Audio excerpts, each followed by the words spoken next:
Halo Sobat Gupi, jangan lupa follow Instagram @gupipemula dan subscribe channel Gupi Pemula ya. Dadah! Halo Sobat Gupi, kembali lagi ke channel Gupi Pemula.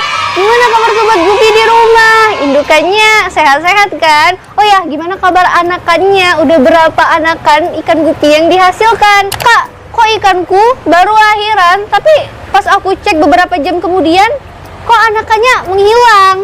Mana? Dan ya aku bisa jelasin itu dimakan indukannya guys. Karena untuk indukan ikan gupi yang memakan anakannya sendiri itu udah biasa banget di kalangan ataupun perduniaan ikan gupi. Buat Sobat Gupi yang mungkin udah pro, udah berpengalaman, itu pasti udah tahu banget kalau ikan gupi anakan itu wajib banget dipisahkan dari ikan gupi dewasa lainnya.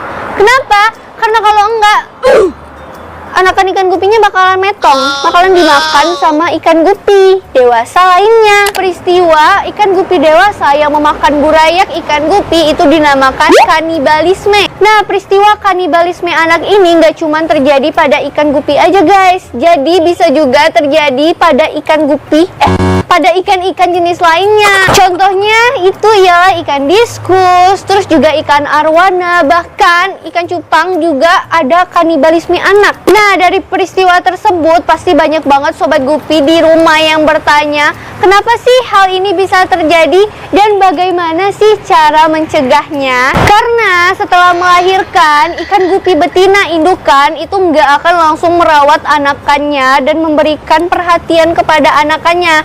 Jadi kalau nggak langsung dipisahkan, bisa dipastikan banget indukan ikan gupi yang melihat anakannya itu tadi, dia bakalan ngira anakannya itu tadi merupakan makanan dan bakalan memakan burayak itu tersebut. Nah, sayang banget, baru juga alhamdulillah bisa melihat dunia, tiba-tiba udah ngap, udah meninggoy dimakan indukan.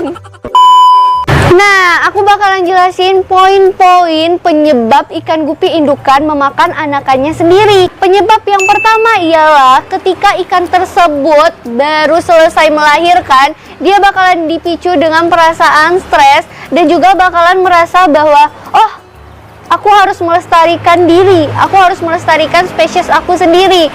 Nah, dengan perasaan tersebut, dengan perasaan kanibalisme anak, makalah jadilah dia memakan anakan-anakan ikan yang kecil-kecil itu tadi. Nah, penyebab yang kedua ialah ikan tersebut sedang memusnahkan burayak yang enggak bisa bertahan hidup.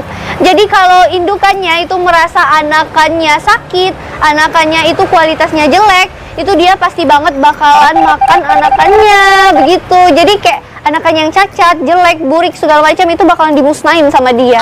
Oh my god, itu jangan ditiru ya bunda-bunda, itu gak boleh. Nah, penyebab yang ketiga ialah ikan betina ataupun indukan ikan betina itu mengisi kembali lemak yang hilang dari tubuhnya karena habis melahirkan. Nah, penyebab yang keempat ialah indukan ikan memakan anakan ikan merupakan hal yang alamiah dilakukan oleh indukan karena indukannya tersebut gak mau populasinya itu terlalu melimpah. Karena menurut dia ya, kalau misalnya populasinya terlalu melimpah, itu bakalan merusak ekosistem yang ada. Tapi untungnya dari 4 penyebab itu tadi ada solusinya.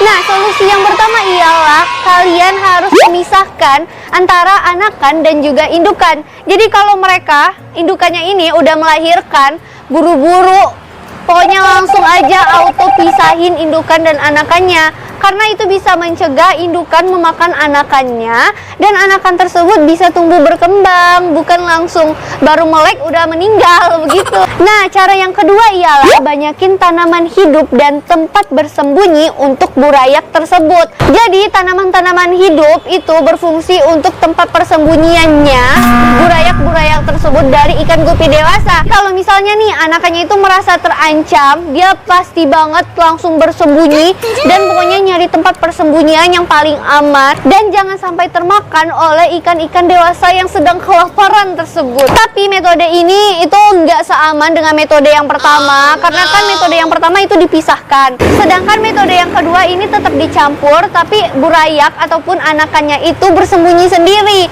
Dan ya nggak semua burayak itu bisa bersembunyi. Jadi pasti banget ada burayak yang gagal dalam melindungi dirinya sendiri. Dan akibatnya ialah dia pasti banget dimakan sama ikan yang dewasa itu tadi. Jadi jangan sampai, kalau bisa pakai cara yang pertama, kudu harus dipisahin. Oke? 1 hour later. Nah, jadi gimana? Itu dia penjelasannya. Semoga pertanyaan yang selama ini dipertanyakan terjawab lah ya. Penyebabnya apa dan solusinya itu bagaimana. So, kayaknya videonya cukup sampai di sini aja dulu. Semoga video kali ini bermanfaat untuk Sobat Gupi di rumah. Dan sampai jumpa di video selanjutnya. Bye. Blub blub blub blur. Nah, motor jenis ikan-ikan lainnya juga iyalah faktor udah kak. Jadi hat dari gupi-gupi ikan-ikan dewasa.